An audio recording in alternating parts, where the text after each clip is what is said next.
He's the commissioner of the Great American Conference, and he's a high school football official with a very interesting insight on all things sports. We're talking to Will Prewitt next on the Spotlight.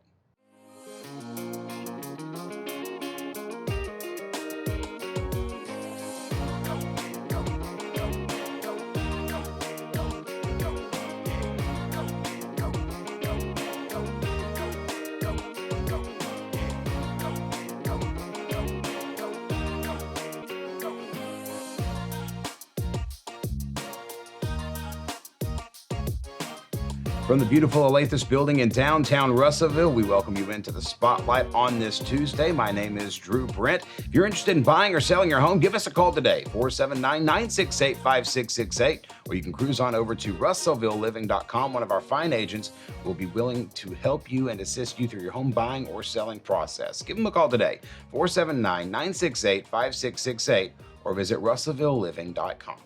I have been waiting to get our guest today on this show since we started the show. You can find him as the public address announcer for Dardanelle basketball. You can find him in the GAC offices running things like a tight ship, or you can see him in stripes on Friday nights in various football fields across the state of Arkansas. I welcome into the Spotlight, Mr. Will Prewitt. Will, how are you, sir? I'm good.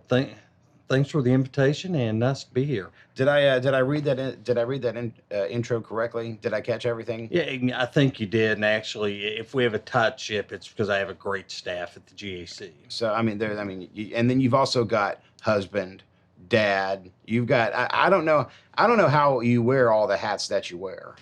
Got a big head. Big head. Is that what it is? Yeah. Okay.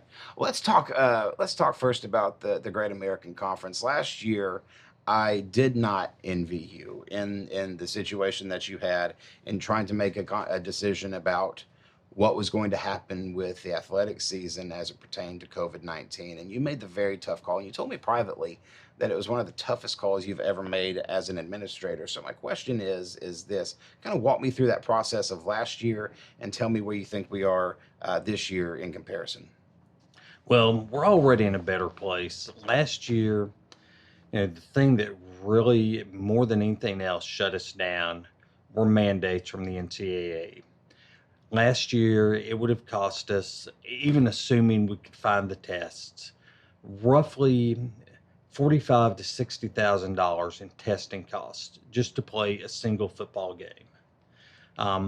Not to mention, they put a little bit of overreach on potential liabilities and responsibilities that our member institutions would have in case a student athlete got sick. So, it made it, it was just brutal. The toughest thing was rewind all the way back to last March when we shut down the middle of NCAA basketball championships plus spring sports, especially for those spring sport athletes. And I felt terrible for, we had 7 basketball teams that were getting ready to play in NCAA regionals, and the NCAA pulled the plugs on those events while those teams were either on site or on their way to the event. But the thing that really hurt that year was the spring sports, and there was so much uncertainty. Mid-March of 2020, no one knew exactly what the virus would do, what it meant. So pretty much, college sports, all sports really at that time pulled the plug. We hoped that we were going to be able to play football and other fall sports. We pushed our start date back. We changed some schedules, and then we run into the testing expense, the mandate, and our presidents. We just got to a point that our CEOs just came to the conclusion, as did 98% of Division II football. I think there were, out of 153 schools, I think there were 4 or 5 that played a couple of games last fall, but decided not to play. And it's just an awful feeling. Don't want to overstate athletics' place on a college campus or a high school campus, but it really is a big part of student life for small college, high schools, and I'm really glad that high school football, it was really odd, it was really strange at times, but we got some sort of season in. But it's just you know you it was such a feeling of you're in limbo. uh, I didn't know, Drew, I didn't know what to do with myself last fall because I've worked in college athletics since 1995, every single Saturday during that time. I've either, when I worked at Appalachian State or Tusculum College, I was at our football games.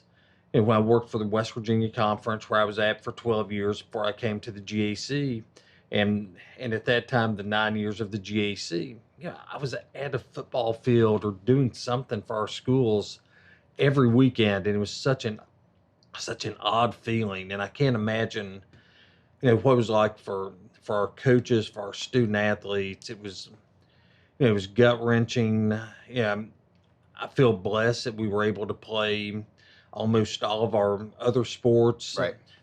We had a really pretty normal spring. We got in an abbreviated schedule for basketball and our fall sports. We got a basketball tournament in. We got a Division II championship. So it really felt like things were kind of cruising back towards normal. And I don't want to say that we're back to where we once were because there is a vaccine, which I strongly recommend our student athletes become vaccinated. But I'm sure that's a whole nother aside that could burn an entire hour to walk through all of that. But Depending on who you talk to. yes. So, so we're seeing the vast majority of our student athletes across the 12 schools become vaccinated. Hopefully, that helps us moving forward. We've made some advances in treatment. I think we know a little bit more on trying to you know work on those problem areas. We really don't think that competing for outdoor sports leads to virus spread. We're not worried about playing, but we're worried about meeting, eating, and greeting. Right. And the times that we ran into problems during the spring semester, it was team meals, teams in a smaller locker space. So hopefully we're able to work through all of those things, and you know we're planning on in a couple of weeks, first Thursday of September. We've got 5 GAC football games, and then rolling to Saturdays after that. We're hoping to play 11 weeks this year. I'm hoping college football Saturday, gets back to normal, especially around here. Now, you can't obviously talk about individual member institutions, but tech football on a Saturday, there's very, very little like it. And I'm looking forward to having that back. We are talking to Commissioner Will Prewitt of the Great American Conference. By the way, you can listen to more with Will Prewitt coming up on our show, The Spotlight, on KARV this Friday morning. That's AM 610 and 93.1 FM, and that's Friday morning at 8:30. Will Prewitt will be here as well. Let's talk a little bit about the season now. As we walk in, you said, "Hey, we're hoping, we're praying, we're believing on this thing," and I'm confident. I'm confident that we're going to be able to do this. The question for me is, as an administrator, as you were walking through all of this, can you kind of explain some of the challenges that you run into that maybe rank and file people like me don't really think about? Yeah, the toughest thing, particularly with football, Drew, is just the scale. Henderson State, they have a really extensive walk-on program. Henderson State has 145, 150 football players. Just trying to Good deal Lord. with just trying to deal with anything on that kind of scale. All of our schools have, typically 95, 100 football players. So just trying to deal with everything on that type of scale. Because, very often, my schools, because athletics plays an important part of enrollment for the overall institution. So oftentimes a Division two school and almost always Division III schools will carry bigger rosters than an SEC program will. So just trying to navigate through the, you know, all of the bodies involved. But but when you get past there, we have recommendations from the NCAA. We have state laws, which we're pretty fortunate. Oklahoma and Arkansas have been in somewhat the same place in a lot of the ways that they treat the virus. But I have colleagues that their leagues are in bigger footprints in 4 or 5 different states, and we have one state that has policies that are a complete 180 from another state in their league. So it makes it very difficult to, you know, you can't put any sort of league-wide rules in because The rules are different. because the rules are different from state to state. Um, Oftentimes some of the state guidance differs from the NCAA guidance. So right now, and we have several Zoom conferences between now and the start of the season. We're leaving things up to the policies of our individual institutions and expecting that visiting teams, when they're on other campuses, will follow the rules in place from those institutions. But right now, that's how we're trying to approach it: is a campus by campus basis.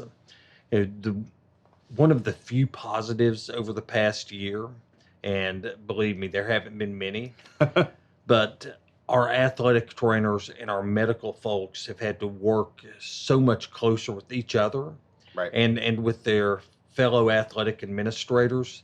I think that there's a trust and a communication with those folks that in normal times we didn't really have as deeply as we do now. So I think there's some trust between each school that people are trying to do the right thing on each campus. So Right. so right now, rather than a one size fits all, from a health and safety perspective, it's going to be left up to each campus. The thing that gets really complicated from a conference competitive point of view is last year, if teams couldn't play in a sport, it was a no contest. And that's what it will be from the NCAA. The NCAA does not recognize a forfeit unless literally a team walks off the field in the middle of a game. But for the integrity of your regular season standings, should there be in a sport like football where there's 11 weeks, you play 11 games. We're different from the SEC or Big 12 in that we play all conference games. Very similar to what the SEC did last year. We have 12 schools. Everybody plays everyone. So do we need to assess a conference forfeit if a team can't play? It keeps you at the end of the year from maybe you have a 10-1 team whose only loss is to a 9-1 team, but the 10-1 team wins the championship because that 9-1 team, someone couldn't play a game against them. Right. Whatever you do, it's got potential to not be fair for someone, but we're trying to work through how we handle those games. I know most of Division II has already said that they're going to leave those as no contests. But I look at my colleagues at the SEC, Commissioner Sankey, who's in just a slightly different tax bracket than I am. They said they will probably wait all the way until the week before games are played before they make a decision on forfeit or no contest. And that's one of the big questions hanging over our head is how do we handle that? It's going to be interesting. High school football here in Arkansas this year, those games will be forfeits if a team can't play. So it just opens up so many questions. Does if your team possibly could forfeit a game, is that encouragement to get a vaccine? But on the flip side, does that encourage someone to play and it would really make for some tough calls from our medical folks and our athletic directors. Um, to avoid a forfeit, do you play in a under conditions that maybe aren't really optimal for that team to play as far as number of players, what type of players you have available? So we feel good that we're going to be able to play, but there's still a lot of work between now and in the next couple of weeks. I do not envy you in any of this because, I mean, just asking the question, I realize there was so much criticism of so many administrators last year, particularly commissioners of leagues. I remember the Pac-12 just got eviscerated publicly because it was, okay, we're not going to play. Okay, we're going to play. And I can't imagine that they came to those decisions lightly. And as you explained, it just seems like there's so much more that goes into this mechanism than really what you think. You go to a football game on Saturday, you're a rank and file guy like me, and you think, well, you know what, this magically all came together. But really and truly, it took hundreds, if not thousands, of people to make all of this really happen. You did say something interesting I wanted to point out, too. Uh, in high school football this year, uh, there are going to be forfeits, whereas last year they were no contests. You have a little insight as it pertains to high school football, being an official. And so the question that I have, you and I were talking privately, was a few weeks ago that there was a shortage of high school officials in the state of Arkansas. First of all, is that still a problem? And secondly, how do you remedy that? Drew, it's a national problem and it's an all sport problem. 2 years ago, the National Association of Sports Officials did a census of athletic officials, and it was a pretty broad survey. I think it was over 20,000 sport officials, all levels, Division One. It went from people that work only Division One NCAA sports down to people who work nothing but youth sports. Lacrosse officials, football officials, baseball, softball officials. What they found, and it's even gotten worse in the 2 years since then, the average age of a sports official in America. If you go to a game, you're kind of like, man, all these, it's like, we don't get anything but old guys out here officiating. The average age of a sports official 2 years ago is 54 years old. Wow. Read a story in Chicago Tribune. The state of Illinois did a similar type survey. The average age of their officials is up to 56. We've lost a lot of people through who have decided that it's just they enjoy it, but not enough, and not enough economic incentive. Right. For some older folks or just other people that may feel like they're compromised to continue officiating. So we've lost a lot of officials through the last 18 months. The other fascinating number that NASO survey came up with, 80% of officials quit before they get to year 3. And, I've got a theory, and this is just anecdotal, what I've seen with, through my, I've officiated since '96, which I guess, it's scary because I guess now I'm turning into one of those old guys for the survey. Yeah, for the just for perspective, I was 9. So Thanks, Drew. yeah, that adds to that. Thanks. But it really, and I kind of experienced this a little bit. My daughter's a 4th grader. She started playing softball, basketball, go Lizards.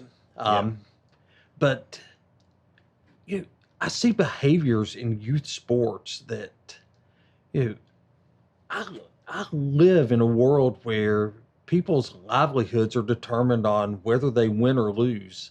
And I see people at the lower you go down the rungs of the ladder, I see more just behavior that's inappropriate from folks at those levels. And I think that drives out a lot of people from officiating. I think we lose a lot of people, and it's bigger than officiating.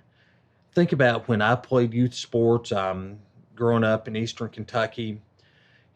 All of our leagues were sponsored by local service organizations. The Optimus Club sponsored baseball, the Rotary Club sponsored football, and we would have members of those groups that would come out and officiate the games. And I think that was a pathway for some of those folks to get into officiating. Um, you know, you have fewer people involved in service clubs. You have fewer people involved in churches. You just, and officiating is just another part of it. I think for whatever reason, as a society, we've gone away from a lot of people in their 20s, 30s, and 40s being involved in some of these larger community pieces. And there's economic reasons, there's sociological reasons, there's all sorts of reasons, but officiating is just one of those, kind of off to the side pieces that really gets hit. And you know, I don't know that there is a magic bullet. The Division II Commissioners Association, we're trying to work on a program where we get our former student athletes involved in officiating, and they go straight from playing into officiating. I know there's some veterans groups that um, former former military members often make great officials because they're they, they're rules followers. They like enforcing. Right. It's a straight lace. This is Yes. what you do. There's this discipline. I'm gonna throw the flag because you did this thing wrong. That's been a path that some states have brought a few people in, but there's no magic bullet, and it's scary in some ways. The things that sit below the surface that are really threats for athletics that most fans don't think about, and you know, you really don't want to think about if you're a fan. But insurance, um, there are only, I believe it's down to either two or three companies that manufacture football helmets because it's virtually impossible for those folks to get liability insurance. Um, and that's the case for a lot of equipment manufacturers, particularly in a sport like football, hockey, lacrosse. Um, what happens if no manufacturer can get liability insurance? And the other kind of big piece of that iceberg below the surface, officials. New Mexico, Illinois, parts of Texas, they're having to spread high school football games, and this is already happening all over New England as well. Some people have to play on Thursday, keep keep some games on Friday, keep some games on Saturday, because there aren't enough officials to cover every high school football game on a Friday night. And I would wonder too that if that spread were to continue, I would think that that would actually make the shortage worse because these officials are not full time officials. These are people who are, weekend warriors as it were. And now okay, you've got to be here on Thursday and here on Friday. Well, I can't do that. I've got a family, kind of. I would almost say that that might be counterproductive. Well, you do that to get games covered, but it creates a burnout effect Yeah. and an effect of, is this really worth it? And you know, I love officiating.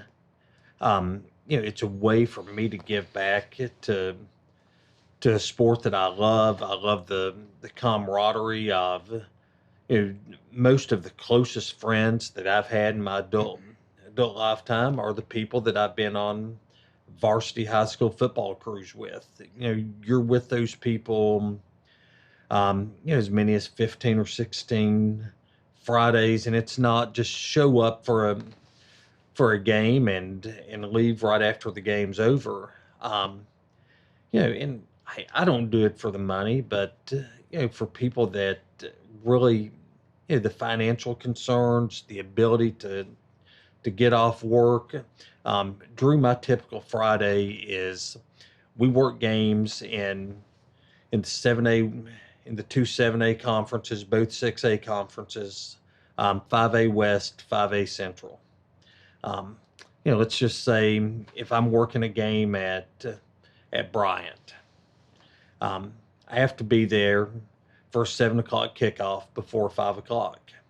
So I'm leaving my office at between, if you're going to grab something to eat on the way, between 2 and 2:30. Drive to Bryant, go through pregame, walk through all of your keys, make sure everybody's on the same page, work a 2.5 hour football game. And I mean, I think a lot of these things probably sound, you're sitting there like, yeah, it sounds like a broadcaster. Yeah, I was actually just thinking, hey, I know that life.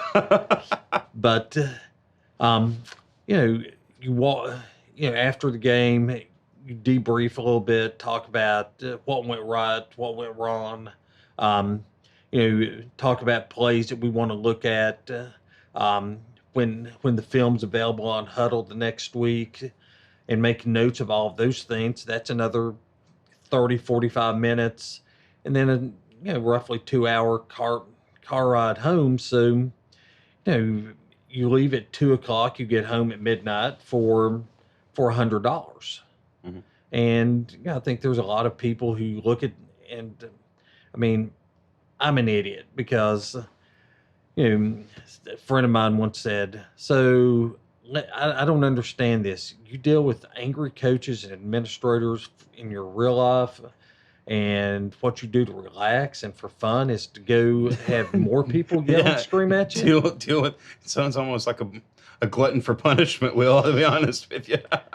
But and it's hard for schools to really, particularly at the 4A, 3A, 2A level, to afford more than that. So I'm not complaining about the pay, but for a lot of folks, it really is, it's hard for them to make that math work out on justifying, why am I spending all this time doing this? Well, I mean, and you talk about it from this angle too. I want to elaborate because you said, okay, well, we've got to post video to Huddle, or we want to review. That's not time on Friday. That's time on Tuesday. Our first broadcast for the Sand Lizards, myself, Taylor Kendrick, and Matthew Hodges on KARV, by the way, next Friday. We started prep work in June. Our guys are going to the practices, and we're scouting. We're setting up new equipment. We're testing out new things. We're talking about how this works. There's probably been 20, 25 hours total already put into a broadcast that has not happened yet. So when it comes to officiating, the same is true. You've got to be brushed up on new rules. You've got to review tape. You're really, when you break it down, that 2.5 hour game cost about 12 to 14 hours per week. I could see where there would be some conversations of, why are we doing this kind of a thing? How do you make it more palatable? If I had the answer for that, I would be sitting someplace else making a lot more money than what I make now. And it really is interesting you bring that up. I'm part of an NCAA officiating review committee, and it's not an officiating review committee. And I know that opens up so many, people can make jokes about the Arkansas Auburn game last year. We can't even joke about that one. As an Ole Miss fan, the other, really rough call in the SEC was, went Auburn's way in an Auburn Ole Miss game, and I guess Gus Malzahn's lucky horseshoe finally ran out. But he'll get the calls down in Florida too, so it'll be fine. But I'm part of this NCAA officiating review committee, and it's not necessarily to review, how do we get better, and we have all sorts of people there devoted to that. It's devoted to, how do we have enough people, enough good people? How do we bring those folks along? How do we make the whole officiating ecosystem work? It's a pretty interesting committee. There's 6 Division I commissioners, 3 Division II commissioners, and 3 Division III commissioners. And Commissioner Sankey from the SEC is one of the members of that committee. But how are ways that the SEC can help support the Great American Conference, as far as maybe access to training or making sure that we have that pathway for you know, a good high school official to move into Division II or Division III, and then move into our league, and then Sun Belt, SEC. But it was so fascinating. Our last Zoom meeting was the day that Texas and Oklahoma were officially brought into the league, and Commissioner Sankey was on his cell phone a good part of our Zoom meeting. And I'm just sitting there the whole time like, somebody accidentally unmute him. Unmute him. I want to hear this call. Just to see what they were saying. Yeah, that's. But there's a lot of talented people trying to figure out how to make this work, and I know it's really easy. Nobody likes an official. I mean, I don't even think my wife and daughter like me on Fridays. But we are a necessary evil to play the games, and 99% of people that I work with, are people that you take it personally when you've kicked something. Yeah. Drew, and it didn't impact the game. It didn't even impact the play, the way that the play worked out. But I had an inadvertent whistle, which is, for a football official, the absolute.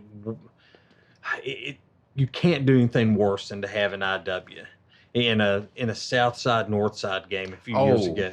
Even worse. And the way it turned out, I'm not sure anybody but the five of us on our crew knew, because there was a penalty earlier in the play that would have wiped out everything that happened afterwards. My mistake really meant nothing, but I'm like, I didn't sleep good for 2 or 3 days, and I didn't feel good about myself until I worked another football game, and didn't mess it up, or mess it up as bad as I did South Side North Side game. So it's something people that are involved. I mean, we're as competitive as players as the athletes. It's just a different. You're trying to work that elusive, perfect game that doesn't exist. And again, it's probably another one of those kind of odd parallels to, you sit up there in the booth. When you've had a really good broadcast. When you've probably not hit the standards that you want to hit. So, and this is a good way to wrap up here, because I'll tell this story, and hopefully nobody watching remembers when I did this. But for 1 year, I was the video play-by-play voice of the Russellville Cyclones about 10 years ago. And I did all of my prep research. I was ready. I mean, around here, that's a big time gig. If you can get one of the local play-by-play gigs, that's you become a local celebrity. And the entire first game, I called the quarterback by the wrong name because I had an outdated roster. And I had my producer at the time, was Jason Moyer, and he heard about this from a couple of different folks who were none too happy with me. And it's been 10 years, and I still can't shake that. So there are some parallels to the official side and the broadcasting side. But hey, there's nothing better like it on Friday night, is there? No. There's absolutely no feeling like it. You can hear more from Will Prewitt coming up on KARV this Friday morning at AM 610 and 93.1 FM. Hey, Will, thanks so much for being here. Like, this time has flown. We're at 34 minutes right now. Drew, appreciate the opportunity. I always love talking about the conference, our schools. Plug for GreatAmericanConference.com, at GAC Athletics, or Great American Conference on Facebook. Eric Moore would be proud of me. I got the plugs in for all the socials. Outstanding work. I'm proud of you as a marketing guy myself, so Good job on that. And be sure, if you can, go to a GAC football game at some point during the year this year. Hey, if you're right here in town in Russellville, there's 6 of them over at Burkle Field, which is a great segue for us to announce Arkansas Tech Week is coming up on the spotlight September 20th through the 24th. We will be talking to faculty members, staff. We'll be highlighting students and much, much more. Don't miss it. Arkansas Tech Week coming up on the spotlight. That's September the 20th through the 24th. More details will be available as that becomes closer, but we are proud to support Arkansas Tech University and, of course, the Great American Conference. That's going to do it for our show today on this Tuesday. My name is Drew Brent. Thanks so much for being here. Remember, if you are in the market to buy or sell your home, give us a call today. It's 479-968-5668, and the fine agents right here at Alathus Realty will be proud to help you in your home buying or selling process. Until next time, I'm Drew Brent. We'll see you right back here tomorrow.